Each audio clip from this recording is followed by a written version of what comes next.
Hello all, मेरा नाम है सिद्धार्थ और स्वागत है आपका मेरे चैनल एक्सपीडिशन 29 पे। जैसा कि आप जानते हैं, इस चैनल पर हम जियो पॉलिटिक्स और डिफेंस डेवलपमेंट से रिलेटेड टॉपिक्स पर डिस्कशन करते हैं। ऐसा ही एक टॉपिक मैं आज आपके लिए लेके आया हूँ जो कि एज एन इंडियन हमारे पर्सपेक्टिव से बहुत ही ज़्यादा इम्पोर्टेंट है, क्योंकि इस टॉपिक के अंदर बेसिकली हम लोग बात करने वाले हैं कि जो कोल शॉर्टेज आ रही है इंडिया के अंदर, उसमें क्या क्या प्रॉब्लम्स आने वाली हैं आगे आने वाले महीनों में, और हमारी गवर्नमेंट इसके लिए क्या कर रही है।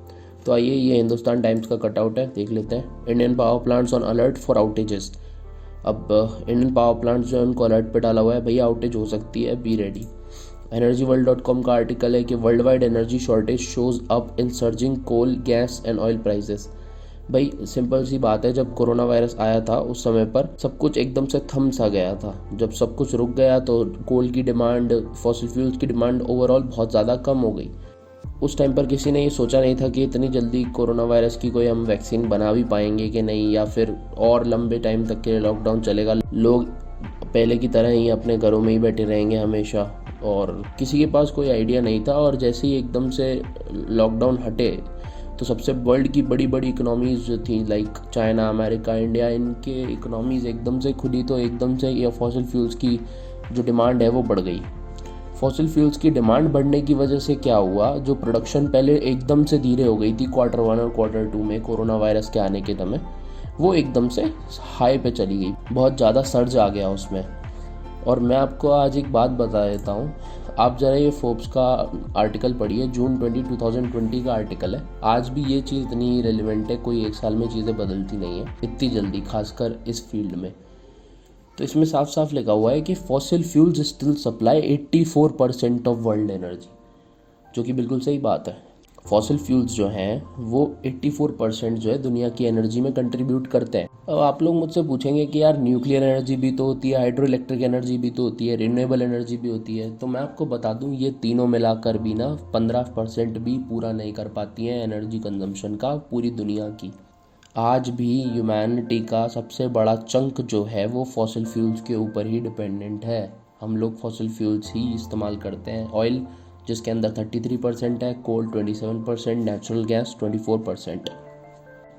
ये जो स्टैटिस्टिक्स अभी आप अपने सामने देख रहे हैं, ये मैंने निकाली है IEA की वेबसाइट से, जो कि है इंटरनेशनल एनर्जी एजेंसी की वेबसाइट। और ये स्टैटिस्टिक्स से साफ पता चल रहा है कि पूरी दुनिया का 56% कोल कंजप्शन अकेला चाइना कर जाता है, और फिर सेकंड नंबर पे आता है इंडिया, फिर आते हैं आसियान कंट्रीज़, और फिर यूनाइटेड स्टेट्स। अब आप सोच रहे होंगे यार यूनाइटेड स्टेट्स भी इतनी बड़ी इकोनॉमी है पर इसका इतना कम कोल कंजम्पशन क्यों? क्योंकि यार वो लोग है ना ऑयल बर्न करते हैं और फिर उससे एनर्जी जनरेट करते हैं। लेकिन चाइना और इंडिया जो है वो आज भी कोल कंजम्पशन उनका बहुत ज़्यादा है पूरी दुनिया में। मतलब ये दोनों कंट्रीज़ मिलाकर ही इतना ज़्यादा कोल कंज्यूम करती हैं कि बाकी सारी कंट्रीज़ मिल भी जाएँ, एक साथ आ भी जाएँ, तब भी इतना कोल नहीं कंज्यूम कर सकती। और इसी वजह से अभी हाल ही में चाइना में भी बहुत ज़्यादा पावर आउटेज हुए थे। ये भी एक ऐसी सिचुएशन से गुजरे हैं अभी थोड़े टाइम पहले, जिस सिचुएशन से शायद हम गुजरने वाले हैं आने वाले हफ्तों में या फिर कुछ महीनों में। अब ये जो इकोनॉमी रिवाइवल के चलते कोल शॉर्टेज आई, इसके ऊपर जब हमारे पावर मिनिस्टर RK सिंह से पूछा गया तो उन्होंने बोला कि भाई कोल शॉर्टेज बियॉन्ड यूजुअल, साफ कर दिया उन्होंने। तो बोला है सिचुएशन बिल्कुल टच एंड गो है, हमारे पास उतना ही रिजर्व है जितना हम हमारे लोगों की डिमांड्स पूरी कर पाएँ, और इसीलिए हो सकता है आने वाले कुछ हफ्तों में, मे बी महीनों में, हमें जो है बहुत ज़्यादा पावर कट्स देखने को मिलेंगे हमारी पूरी कंट्री के अंदर। इससे निपटने के लिए इंडियन गवर्नमेंट क्या कर रही है? तो यार देखो, ऐसा है, अब यहाँ पर आती है थोड़ी सी जियो पॉलिटिक्स। उससे पहले आप एक बार ये कटआउट देखो, Indian firms buy 2 million tons of Australian coal setting in Chinese warehouses.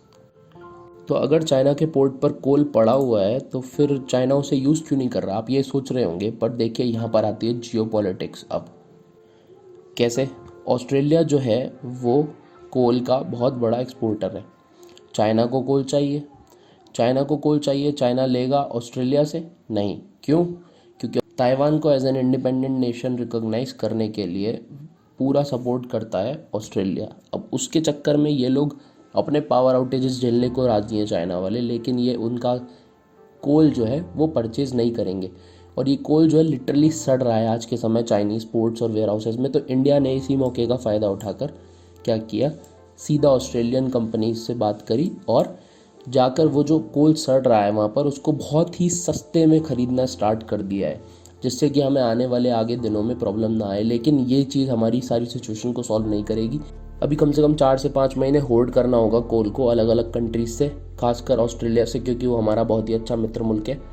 तो देखते हैं इसके अंदर और आगे क्या डेवलपमेंट आती है। लेकिन अभी के लिए आप ये समझ के रखिए, और ज़्यादा वर्स होता है ये क्राइसिस अगर, तो हमें आगे जाकर बहुत ज़्यादा पावर कट्स देखने को मिलेंगे इंडिया में, जिसकी वजह से हमारी इकनॉमी थोड़ी सी और वापस पीछे की तरफ जाने लगेगी।